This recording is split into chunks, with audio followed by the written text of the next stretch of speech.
Hello students, class seventh मैं आपका geography का 10 चैप्टर ले रही हूँ। Life in the temperate grassland. Grassland जो होते थे टेम्परेट जोन के, उनके बारे में पढ़ेंगे। प्रेरीज और वेल्ड्स के। प्रेरीज पाए जाते थे नॉर्थ अमेरिका में और वेल्ड्स होते थे साउथ अफ्रीका में। तो grassland are defined as the places where grass is provident over trees and shrubs. There are two major kinds of grasslands in the world, savanna and temperate grassland. तो savanna घास भूमि और temperate grassland जो है, इनके बारे में पढ़ेंगे। Savanna जो थे defined as the places where individual shrub and trees are scattered among the grasses. जो छोटे छोटे पेड़ और श्रब्स होते थे वो बिखरे से होते थे और घास ज़्यादा मात्रा में होती थी। In temperate grassland trees and shrubs are completely absent और rare. Prairies have a long grasses and steppes have short grasses, but both are temperate grassland. तो प्रेरीज में जो छोटी बड़ी घासें पाई जाती थी, स्टेपीज में छोटी घास होती थी, लेकिन दोनों ही टेम्परेट ग्रासलैंड कहलाते थे। स्टेपीज मिलते हैं आपको रशिया में। The three most prominent features in temperate grassland के क्लाइमेट, सॉइल और फ्लोरा फ्यूना, वहाँ पर पाई जाने वाली वनस्पति और एनिमल लाइफ। तो प्रेरीज के बारे में बात करते हैं। In the middle of the North America it is the huge area of land which was once covered with the grasses and colourful with wild flower. French called the rolling plains of the grass prairie. तो जो French लोग थे वो उसको prairie बोलते थे, planes को, उसी से इसका नाम प्रेरीज पड़ा. From the word from a meadow grazed by cattle, the prairie is also a type of grassland dominated by the herbaceous plants and grasses. Very few trees grow on the prairies and are usually widely scarred.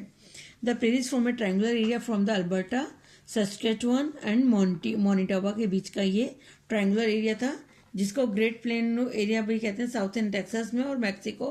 Approximately ये 1000 miles था western Indiana से westward में Rocky Mountains के पास. They cover about 1.4 million square miles. Climate. As we move from east to west, the rainfall in the prairies decreased. Climate are most close to the mountains.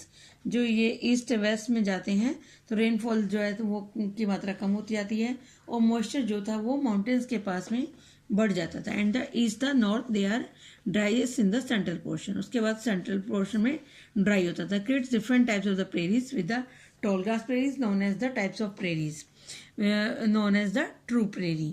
In the wetter parts, grasses such as big blue stem, Indian grass or many species of flowers grow here. Sometimes the plants can grow to be 10 feet tall. Mixed grass trees are found in the central Great Plain. तो 10 feet तक की घास यहाँ पर पाई जाती थी और छोटी घास भी जो प्रेरीज में होती थी रेन शेडो एरिया में रॉकी माउंटेन्स के पास. The rain shadow causes Pacific Ocean moisture to the rise and cool, dropping as rain or snow on the western side of the mountain instead of on the prairies. Precipitation in the prairies can reach from about 12.6 inches. जो precipitation था वो prairies में जो है 12.6 से लेकर 21.7 तक inch तक बढ़ जाता था लंबी घासों के साथ में. The prairies were maintained a natural state of the climate, grazing and fire. Rainfall varies from year to year in the prairies और there is usually long dry period during the summer month. गर्मियों में काफ़ी लंबा सूखा period जाता था जब बारिश नहीं होती थी. और every 30 years or so there is a long drought period which lasts for several years. 30 साल में जरूर ऐसा सूखा पड़ता था. The most famous drought was in the 1930s और ये प्रेरी जो था उस समय डस्ट बोल यानी कि रेत का कटोरा बन गया था. The climate of the prairie is influenced by its mid-continental location and the sheltering effect of the Rocky Mountain. Being located far from the moderating effect of oceans causes a wide range of the temperature with hot summer and cold winter. Strong winds चलती हैं जिन्हें Chinook कहते हैं क्योंकि वो बर्फ को काटती हैं, इसलिए उनको चिनुक बोलते हैं. Blow across the endless plain during the both summer or winter. In every 1 to 5 years, the fire would spread across the and given area of land. हर 1 से 5 साल के बीच में यहाँ पर आग फैल जाती है. These fire moved rapidly across the land and did not penetrate into the soil very far. They destroyed the most sapling and removed the thatch of the dead grasses, allowing early flowering species to grow. और बहुत सारी नई प्रजातियाँ उग जाती हैं. Flora and fauna. Prairie plants have adapted to fires by growing underground storage structures and having their growth points slightly ground surface. The soil under prairies is a dense mat of the triangle root, rhizomous bulb and rootstock. ये सब के सब उस समय पाए जाते हैं वहाँ पर. Plants die back every winter but are kept alive from year to year by the underground root system. उनकी जड़ें बहुत गहरी होती हैं तो वो विंटर में तो सूख जाते हैं लेकिन फिर जल्दी ही वापस आ जाते हैं. Roots of prairie plants can be longer than the plants length, और जो रूट्स जो है उनकी लंबाई से ज़्यादा जड़ें लंबी होती हैं। रूट्स जो होती हैं एक बिग ब्लू स्टेम की तरह काम करती हैं, 7 फीट से भी ज़्यादा लंबी होती हैं। And switch grass root can be 11 feet long.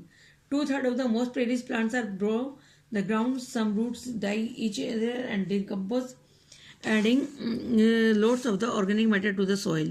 That is why the soil of the prairies is so fertile. क्यों है वहाँ की मिट्टी उपजाऊ? Before settlers moved west, the prairies were covered with a herd of the grazing animals such as buffalo, elk, deer and rabbits. यहाँ पर पाए जाते हैं. These animals increase the growth in prairies by adding nitrogen. और इन जानवरों की वजह से यहाँ पर नाइट्रोजन की बड़ी मात्रा जो मिट्टी में मिल जाती है उनकी यूरिन और फीसिस की वजह से, creating upon area of the plants that like to have the soil dug up. Prairie dogs dug hooked underground tunnel system. जो प्रेरिस के डॉग्स होते हैं वो बड़ी लंबी अंडरग्राउंड टनल्स बना देते हैं, which aerated the soil and allowed water to reach the several feet below the surface. उनमें पानी भर जाता है जिससे कि अंडरग्राउंड पानी में मदद मिलती है. Today, very little of the original prairies survive, only 1 or 2%. Much of the land has been turned to the agricultural uses. अब सारा एग्रीकल्चर यूजेस में यूज़ कर लिया गया क्षेत्र को, कुछ ही परसेंट है जो उससे पुराने टाइम का बचा हुआ है. Urban areas are the increasing and fires are being suppressed. Genetic and biological diversity of the plants is disappearing. The herds of the thousands of buffalo have been wiped out. हजारों जो भैंसें हैं वो सब भी वाइप्ड आउट हो चुकी हैं. There is a strong movement to the educate people about prairies. Many states are rehabilitating what is left of their prairies and are reinvesting introducing the native wildlife and plants. लोगों को जरूरत है कि वो prairies के जीवन के बारे में फिर से लोगों को जागृत करें. The people of this region was very hardworking. They have successfully harnessed technology of the utilize their rich natural sources. Two of the most developed countries in इसके USA and Canada are located in this region. Scientific method of the cultivation and use of tractors, harvester combined has made north America surplus food producer. तो ये जो technology है, tractors हैं, harvesters हैं, combine harvester की वजह से जो हमारा ये सरप्लस फूड प्रोड्यूसर एरिया बन गया है. और फिर इसको ग्रेनरीज ऑफ द वर्ल्ड भी कहते हैं. अन्न का कटोरा. Due to the huge surplus of the wheat production. Dairy farming यहाँ की मेजर इंडस्ट्री है और dairy belt extend from the Great Lakes to the Atlantic coasts in the east. Dairy farming and extensive agriculture both promote setting up of the food processing industry.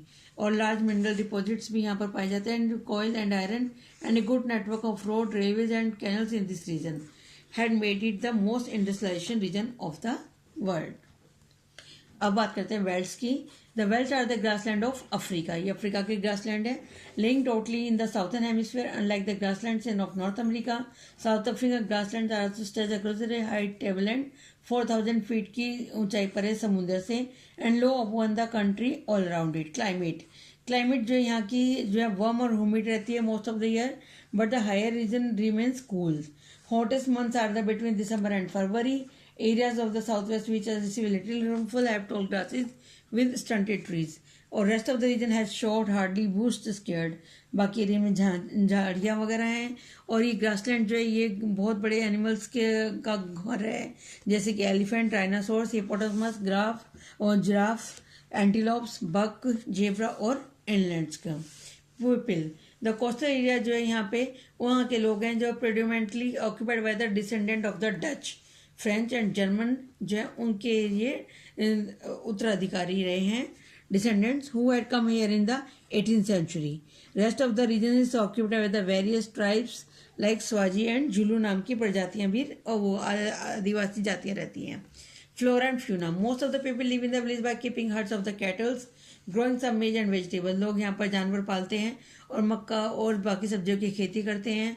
Most of the region unsuitable for cultivation but good for grazing. चराने के लिए अच्छा है. और मक्का, wheat, तंबाकू और fruits की खेती यहाँ पर की जाती है. मिनरल्स भी यहाँ पर बहुत बड़ी मात्रा में पाए जाते हैं.